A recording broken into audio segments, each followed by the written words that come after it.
Messieurs, vous suivez votre télévision net Environnement TV et la radio Café FM. Voilà que nous sommes venus à la découverte d'un entrepreneur, je vais dire, un apiculteur, qui est en train juste de s'activer dans sa zone. Il habite derrière le garage de Kabar. Monsieur, présentez-vous s'il vous plaît. Je m'appelle Gibril Diatta, j'habite à Diana, quartier Kabar. Je suis professionnel dans la filière miel et la production de ruches, ruchettes, et la production de miel et la production de paquets d'abeilles aussi, et les colonies d'abeilles aussi. Alors, vous vous activez dans une filière extraordinaire. Parlez-nous un peu de cette filière. La filière miel, c'est une filière porteuse parce que d'abord, elle est bonne pour l'environnement parce que l'abeille, c'est une espèce qui se multiplie vite.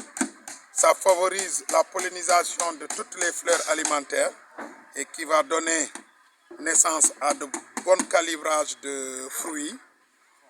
Et aussi, il y a le miel que les gens peuvent prendre au petit déjeuner à la place du beurre et du chocolat. Pas en grosse quantité, en faible quantité aussi. Et ce qui favorise la santé. Il y a le pollen aussi. Il y a aussi certaines zones où il n'y a pas d'abeilles. Alors c'est à nous ici de nourrir les abeilles, de faire la multiplication rapide de l'espèce en lui apportant de l'eau et du sirop de sucre pour qu'elle se multiplie vite, pour qu'on puisse le revendre et puisse le distribuer aussi dans certaines zones. Et là c'est très intéressant, c'est un marché de la CAC-Miel. CAC-Miel, c'est la coopérative agricole de la Casamance pour le miel qui se trouve à Kolda.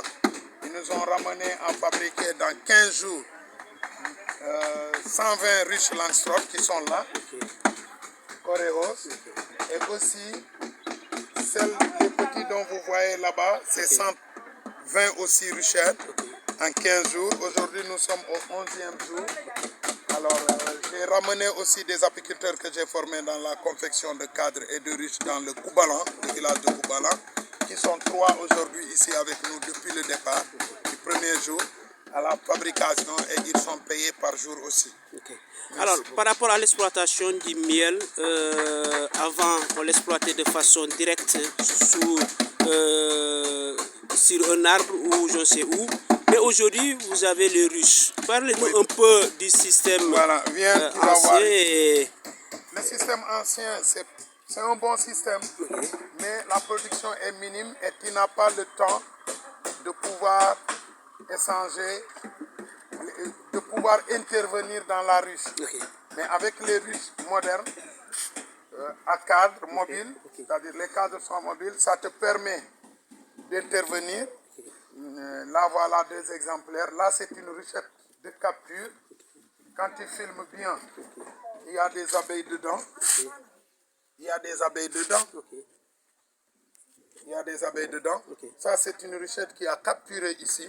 Comme il y avait une ancienne qui a capturé.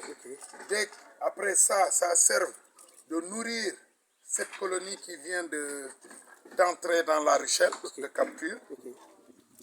On met du sirop ici, elles viennent pour téter. Alors, dès qu'elles finissent de téter, là, elles ne sont pas actives, mais il y a une petite colonie, on la nourrit pour qu'elle se développe. Après, là, maintenant, on les ramène sur les ruches de production de miel. Là, c'est une ruche de production de miel. Vous voyez les abeilles, tu peux Ça va passer, il n'y aura pas de problème? Non, non, non. Non. Là, tu vois, il y a les abeilles qui sortent, qui reviennent. Là, c'est la maternité de la reine qui va produire ici ses petits. Et les abeilles vont remonter en haut. C'est là où on doit récolter l'excès de le magasin. C'est là où elles vont emmagasiner le miel.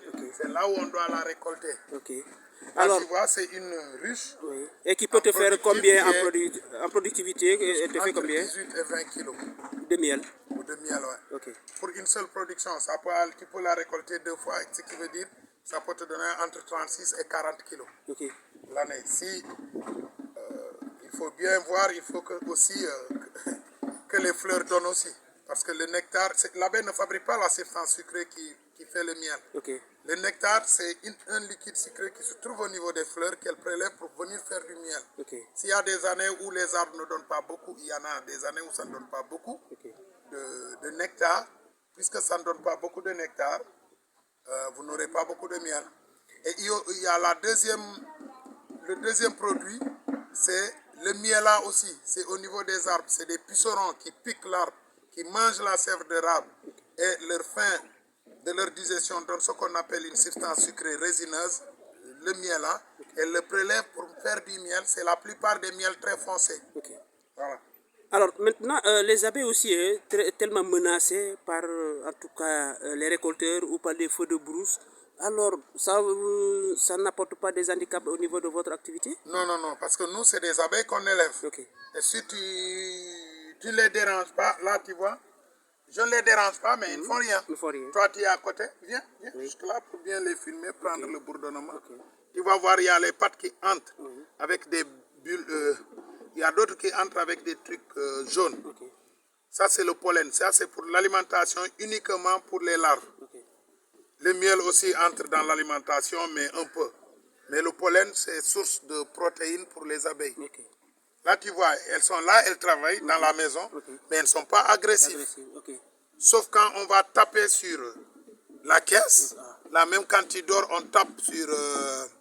non, au niveau de ta porte, les enfants tapent beaucoup de bruit. Quand tu sors, tu vas les donner des coups de claque. C'est la même chose. Mais là, puisqu'elles ne sont jamais dérangées, elles sont là, elles ne piquent personne. Voilà la famille. C'est une riche témoin. Voilà. Donc, on vous remercie. Merci.